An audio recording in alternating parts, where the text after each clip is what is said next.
The lights of wise, pious believers precede their words, and the effect of their words reaches as far as their lights can go.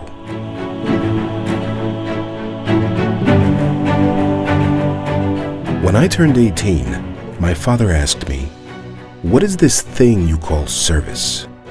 Is this the kind of life you want to live?" A goal, an ideal, a dream, a call to duty, a call to service.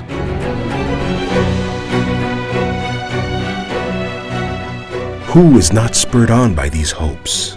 Who is not drawn to ideas that take one's feet off the ground? To words that outline a purpose for our existence? Discovering such a cause is a watershed moment for a young person. They stare down many possibilities and paths. They either choose the path that appeals to their desires or the path that addresses the questions plaguing their hearts and minds. Is this the kind of life you want to live?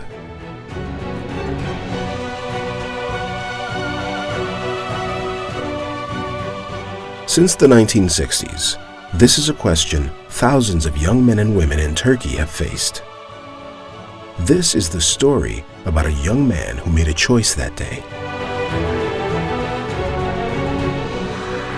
A choice countless others have made: to serve, to love, to converse. This is the story about the blissful path many have chosen to walk along, and the person who inspired them.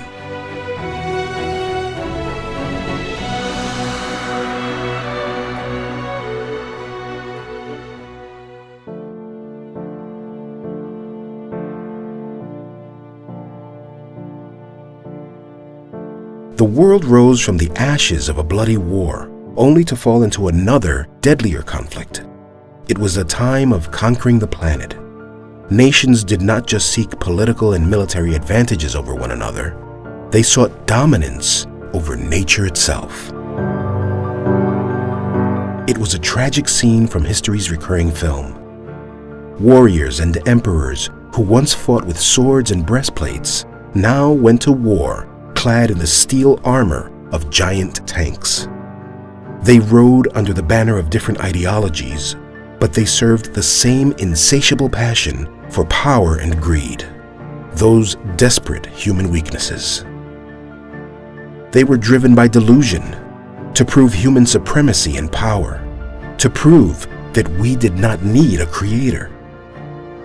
One scientific invention followed another, but these were not undertaken for the sake of learning and discovery, but to satisfy a narcissistic hunger to acquire more territories. Fresh voices were needed to call people back to common sense, to remind us that our faculties were launching pads for loftier purposes, not to be wasted in the serpentine dungeons of the carnal soul, that the mysteries of the universe are there for us to discover. We needed voices powerfully soft and convincing. We needed voices to speak on behalf of our planet's soul and our human family. The world needed new definitions, transformative ideas, a refreshed mindset. It needed to be placed on an unwavering course.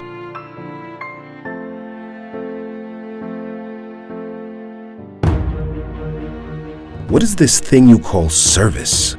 Is this the kind of life you want to live?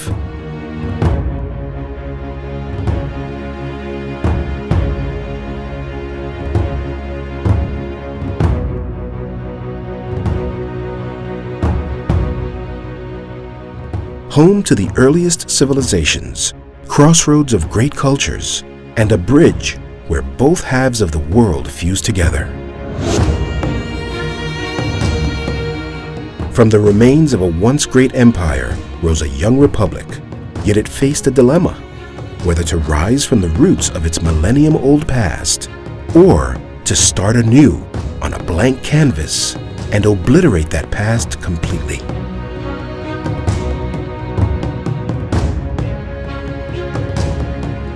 The latter path was chosen, And despite the promise of a new horizon, this choice precipitated decades of social conflict, military intervention, and political instability.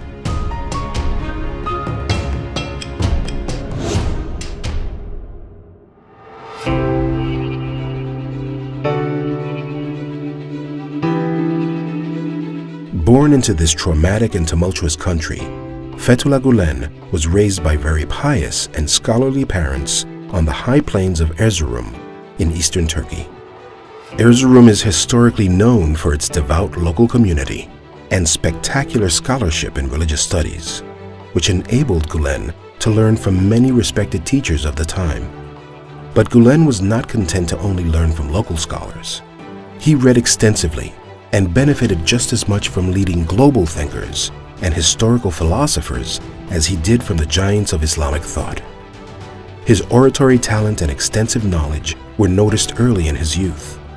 He was even asked to climb up to the pulpit when he was not tall enough to do so. A youth with passion and strength, and with a desire to move, he crisscrossed the country to deliver sermons as an official preacher. He felt the pulse of his nation as he traveled and developed his line of thinking, reconciling thousands of years of intellectual and spiritual heritage with modern-day conditions. Dialogue, he spoke at the lectern, between the secular and the religious, between science and faith, between East and West, was like bread and water for our survival. Reconciliation, he called from the pulpit. Balancing a glorious history with the demands of the modern age was key to our prosperity. Democracy, he endorsed through TV screens, was a one-way road without return, yet that road was still evolving and being perfected. Universal human values, he wrote in his works, should be emphasized as meeting points among different cultures and nations. Education, he cried everywhere, and despite roadblocks, he persisted, encouraging philanthropists to build schools and to disseminate knowledge to illuminate hearts and minds. Give, he called to everyone, to help the poor and the hungry. Despite menacing opposition and criticism, Gulen took bold steps to eliminate bias and misconceptions when he met with world leaders and extended a peaceful hand to the other. Through the Journalists and Writers Foundation, he proved to the world that differing ideas can still gather around the same table.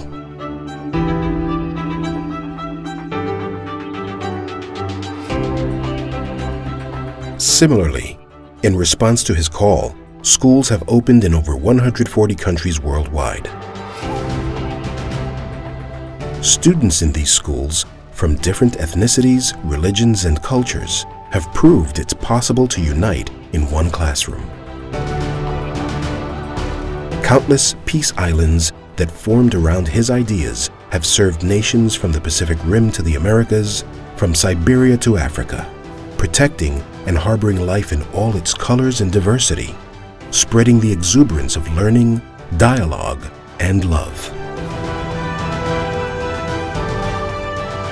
What is this thing you call service? Is this the kind of life you want to live? Yes, Father. Then go with it. You have my support.